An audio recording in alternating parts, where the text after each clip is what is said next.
Chapter 1 Cedric 11 years later. Faint light filtered into the main courtyard of Arvandon Castle, broken in shards like a stained glass window by leaves overhead. A breeze brushed through the thin plants, splaying the fragments of scattered moonlight. The cry of a hawk split the air, its sharp eyes examining everything below from its perch on the large, aged oak tree that grew in the center of the courtyard. Watching warily from their posts above, soldiers gazed down on the courtyard.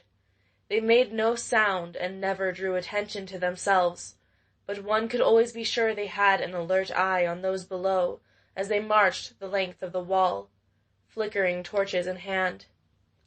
A young man knelt before Cedric, though not necessarily in a respectful manner. If anything, there was a touch of smugness within the slight smile he failed to hide. He was on one knee, fixing a leather bracer to his left forearm. A sword was by his side, untouched on the paved stone terrain. The man had rusty red hair and a faint spray of freckles across the bridge of his hooked nose. He was well built, and his padded tunic only added to that. Though he seemed to only be in his early 20s, his olive-toned face had a much more youthful quality to it. Cedric folded his arms, watching his friend. He tapped his toes on the ground repeatedly as he waited. "I'm fairly sure your bracer is in the right position, Pierson." The young man glanced up. "Yes, I know, but patience is a virtue you desperately need." Cedric faked a gasp. "I would never have expected such disrespect coming from a man of your station. I should have you executed where you stand." "But," Pierson said, rising to his feet, "when have I ever respected you, your highness?" He dipped himself into a low, overdramatic bow as he rose to his feet. Just as his arm swept down for extra flair, he grabbed his sword and twirled it around his hand. "Besides, you're too soft to call for anyone's execution." Cedric made a show of sighing, his lips pulling into a smile. He wasn't sure how true that statement really was because he'd never had any reason to call for it.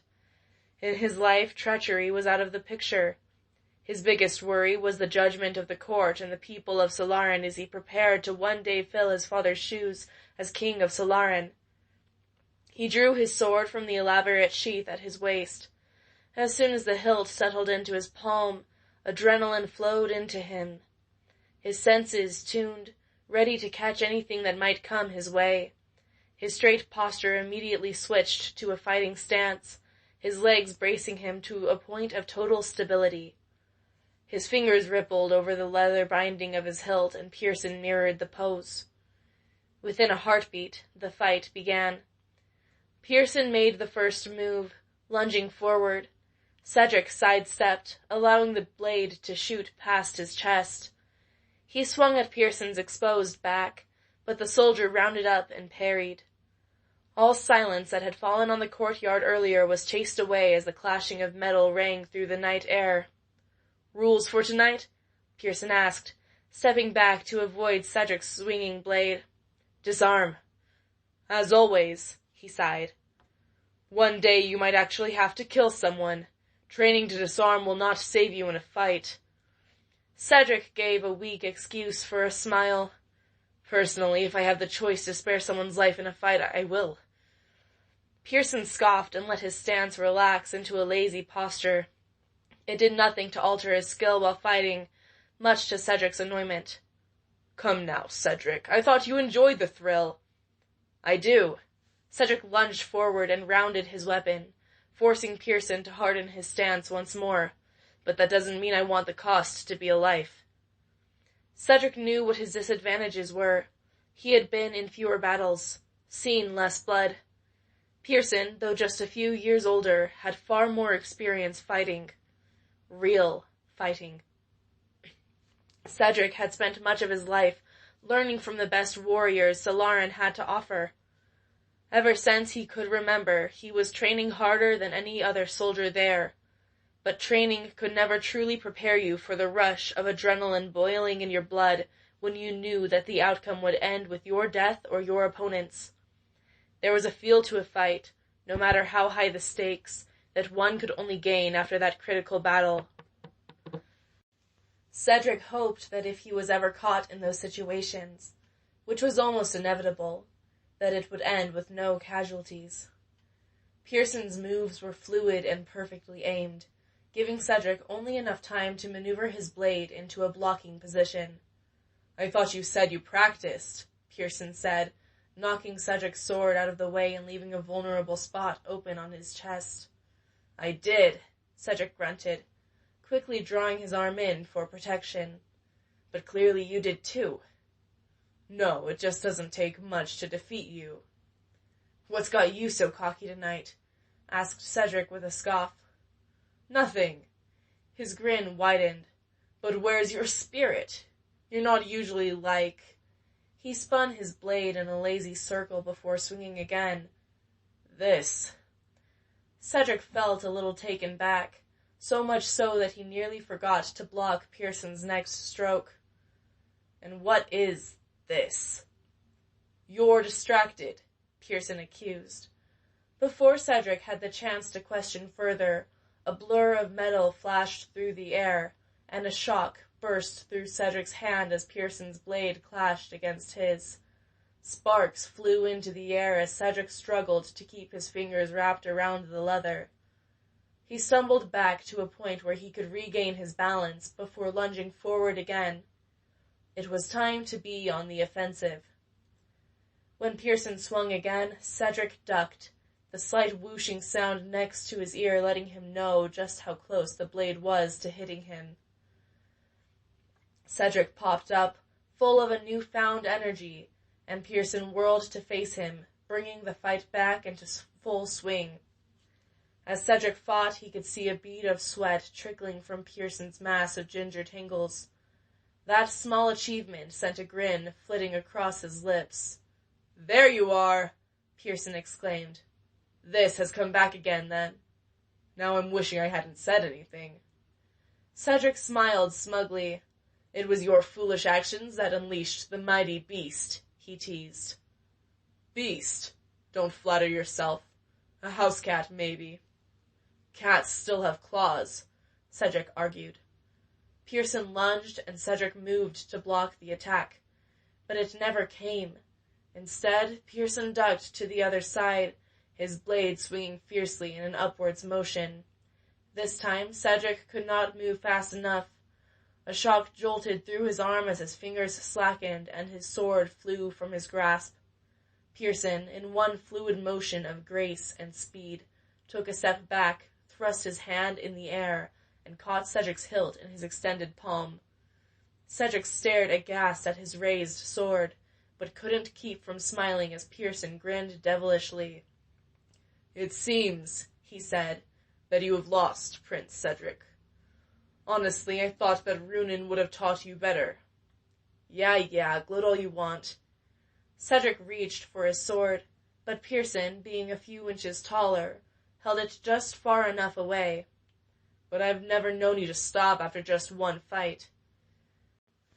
Pierson's sights locked onto something above Cedric's head, but after a brief moment carried higher into the dark sky.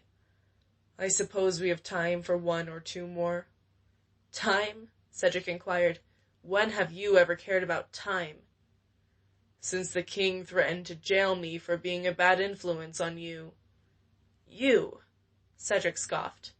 "A bad influence? Who would have guessed?" "I know," Pierson said. "I never would have assumed that sparring until the sun comes out at least once every week would seem irresponsible.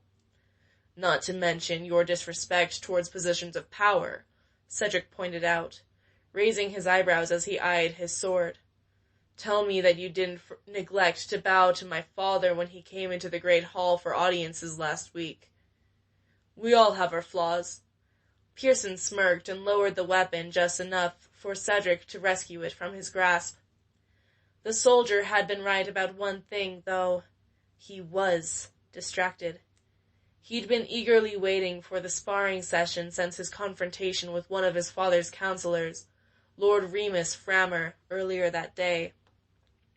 The man had pulled him aside after a regular meeting, purely to make the point that he was never going to live up to his father's reputation. King Galorian was nothing if not wise and capable, and Cedric was a pale shadow in comparison. Despite everything that he did, the council meetings, the training, the never-ending lectures, it was never enough. His father never showed it, but Cedric was sure that he feared for his son's future reign just as much as the rest of his kingdom. In retribution, or maybe just to blow off some steam, Cedric had been desperately waiting for the chance to work his arms against a worthy component. Someone who wouldn't ask questions or criticize him in anything but jest. For the past year and a half, Pierson had been that person for him, a friend he could rely on. "Shall we go again, then?" Cedric asked, taking his stance a couple paces back. "Same rules?" Pierson asked, doing the same. "As always." Cedric moved first, lazily starting the fight with a slow swing. Pierson sighed, doing nothing to stop the attack. Cedric did a couple more testing blows, receiving the same bored expression from his opponent. Then, right as their swords met again, he swung his sword downwards, forcing Pierson to make a hasty block. He hit again, harder this time. Pierson stepped back to avoid the blurring blade, though his amusement was unmistakable. "So," he started, gaining ground on Cedric again, "I hear there's a girl coming tomorrow. Gwyneth Tydell?" Against every mental urge, Cedric smiled wistfully. "What does this have to do with anything at the moment?" he asked after a brief hesitation. "Come on, Cedric," Pierson prodded. "I see that smile. Why is it that the name only rings a faint bell in the back of my mind?" "Her brother is a Vander Tydell," Cedric explained. "So she's been to Arvindon a couple of times." "Ah, yes, the young and prestigious doctor, prodigy of this new age." Cedric snickered, though immediately felt bad for it afterward. "Are you trying to distract me again?" Pierson mocked innocence. "Me? No. That would make this spar unfair. We both know that you don't perform well with other thoughts invading your mind, especially if they have to do with pretty girls." Heat rose in Cedric's cheeks. "Oh, shut your mouth. Gwyn is just a friend. Maybe. I haven't even seen her in 3 years. "True, I wouldn't hold out for it either. I mean, you'd never be as charming enough to ever gain the hand of a lady, so why grasp for such childish fantasies?" "Ha ha, very funny." Cedric stuck out his jaw. "Now, should we maybe focus on the actual spar?" "But that's boring," Pierson groaned, letting his arm go slack. Cedric sighed and swung hard at Pierson's upper arm. Though this technically went against Cedric's rules for the spar, as long as his opponent moved fast enough, there was no risk of any damage being done. Right before the edge of Cedric's blade met the leather armor padding of Pierson's shoulder. Pierson rotated his sword, stopping Cedric's with a loud clash. "Finally," Cedric thought, his mouth stretching into a grin. "Now we're getting somewhere." "I thought we were fighting to disarm," Pierson protested. "We are. Cutting off one's arm fits with that description, I believe." "Bending your own rules, I see. I respect that." Pierson, finally having dropped the Gwyneth Tydell issue, brought his own vigor back into the fight.